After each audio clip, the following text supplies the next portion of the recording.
Hey Trackies, welcome back to another video here on TXT Track Time. Please remember to like the video and also subscribe to the channel. As you can see, I'm still at the Red Fridge. This is the name of this Airbnb. You'll be seeing me talking about it more and more in videos going forward.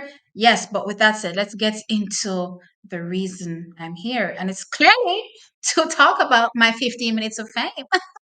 This is my moment to shine, Trackies. And of course, y'all know I've been telling you for months on end, give me a moment to clout chase, and I certainly will. I'm just joking, Trackies. Overall, though, I'm excited to announce that apparently I'm the only Jamaican content creator that is clearly not from traditional media that made it to the Netflix series Sprint. Amazing. Absolutely amazing. And shout out to all of y'all that turned up and said, Hey T, I heard your voice in the Netflix series Print. Check it out, check it out, check it out. Yeah. And I was, completely stoked, completely hyped. I'm like, what? Actually made it. So I was completely hyped up. I am still completely hyped up, being the fact that I made the cut. Um, yeah, and it shows you that we're heading to bigger and better places. Now, with that being said, I'm gonna let y'all take a listen to my moment, my 15 minutes of fame. Oh, I don't want to call it 15 minutes of fame because I wanted to continue. But anyway, listen to the moment and then we'll continue. Elaine failed to make the individual team to the World Championships. Yeah, so as you realize, it's 3 seconds. It is 3 seconds. Yes, I know. So as I'm watching the series Trakkies, I realize that there are other content creators, American content creators that have also featured, and they have the floating head. And I'm like, oh my gosh, I'm gonna get a little floating head moment too, because I don't know where I am in the series at all. So I just have to keep watching to get to my moment. And I have to tell you, when we got to me, I had to, and persons told me which series to actually, hear my voice, right? But I was actually expecting a floating head. I don't know why. I don't know if I'm enough or what. But anyway, me not tell you no lie. Me blink, me miss it. Me have to play it over and over and over again, and me have to say, "I'm not sure what's me that." That is literally how I felt. I'm like, there's no way Trackies really picked up 3 seconds and really recognized my voice. I'm like, oh my gosh.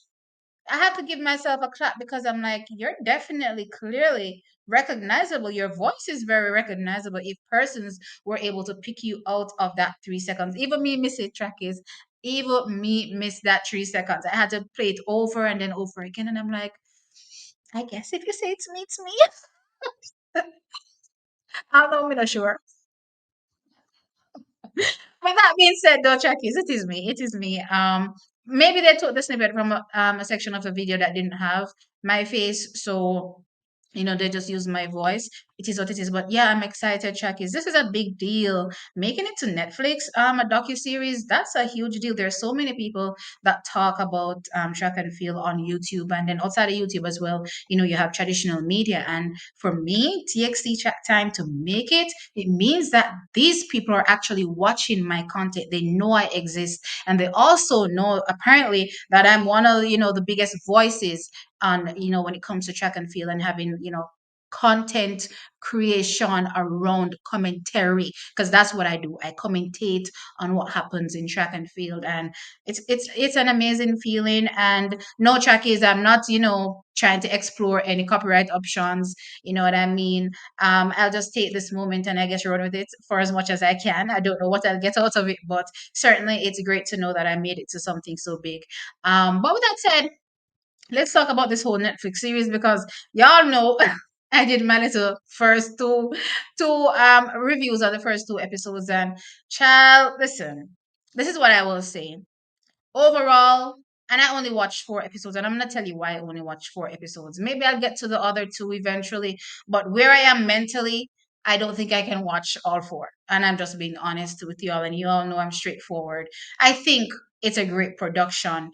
I was watching it, and it grabbed me in, and it made me get into everything that was happening. But honestly, maybe I got into it too much. You know what I mean? Or maybe I'm too much of a track purist, because honestly, I just don't think it's for my particular audience.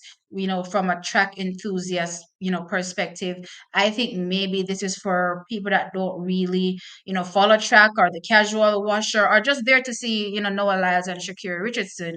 Because in my opinion, there's no way we are sitting in the presence of legends, of the sport, and these legends of the sport only have cameos, whilst a Shakira Richardson, and again, I'm not hating on Shakira. I know a lot of y'all are gonna say, "Oh, you're hating on Shakira." No, I'm not hating on Shakira, but at the moment, at least in the first four episodes, she had won her world championship medal just yet, which means that these recordings already transpired or were already going on, and it's all focused and centered around Shakira Richardson. And I'm thinking to myself, this certainly waters down the legendary status of these athletes. I'm talking about Shelley and Fraser Price and Elaine Thompson here. Even Sharika Jackson in her own right is setting herself up for greatness to come in the future. But and yeah, she's great right now, as a matter of fact. But just seeing again the fact that our great athletes, and I'm just not saying it from a Jamaican perspective, but great athletes for track and field, were just given cameos, and this seemed to be a keeping up with, like how you have keeping up with the Kardashians, and then it seemed to be somehow keeping up with Kim Kardashian. I guess that's how it started out. And guys, I don't watch this show, but I heard about it, right? So I'm just saying it from that perspective. So it felt like keeping up with Shakira Richardson. Maybe that's what they should have named it, because calling it sprint, and we're literally just following along what's going on with Shakira, in my view. Yeah, that from that perspective, Chuck, is especially when you were talking about Queens episode 2, I believe, was called Queens, right? There's no way our athletes should be playing second fiddle, or these great athletes should be playing second fiddle to anybody else, considering what they've done in the sport, right? So that was my view, right? So that was the first thing that rubbed me wrong. And as I said, it has nothing to do with the actual production itself. The actual production is great, the actual entire thing is entertaining. But again, just those, I guess maybe maybe only Jamaicans will feel this way, because I just didn't take it the right way.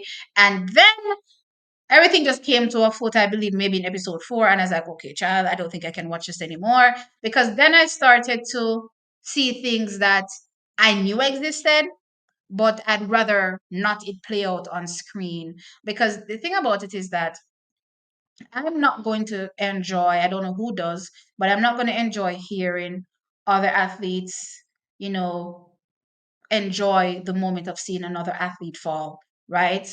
So when I see stuff like that, I'm like, okay, child, it's time for me to check out. I need to just step away from this Netflix series and go one side, go sit down. You know what I mean? So that was my view on the whole thing. It is what it is, but it has nothing to do with the production of the show. As I said, it was a great production, was very entertaining as well. And for the casual viewer, especially the target audience, because I'm assuming that they're targeting Americans. Because let's be fair, when Usain Bolt was, doing, mind you, maybe Netflix wasn't doing what it was. There even on Netflix? I don't even know. Maybe there wasn't a Netflix back then, right? But they weren't creating any series when Jamaicans were, on top, and we were on top in, 2022, 2021, all those years prior, and there was no Netflix series.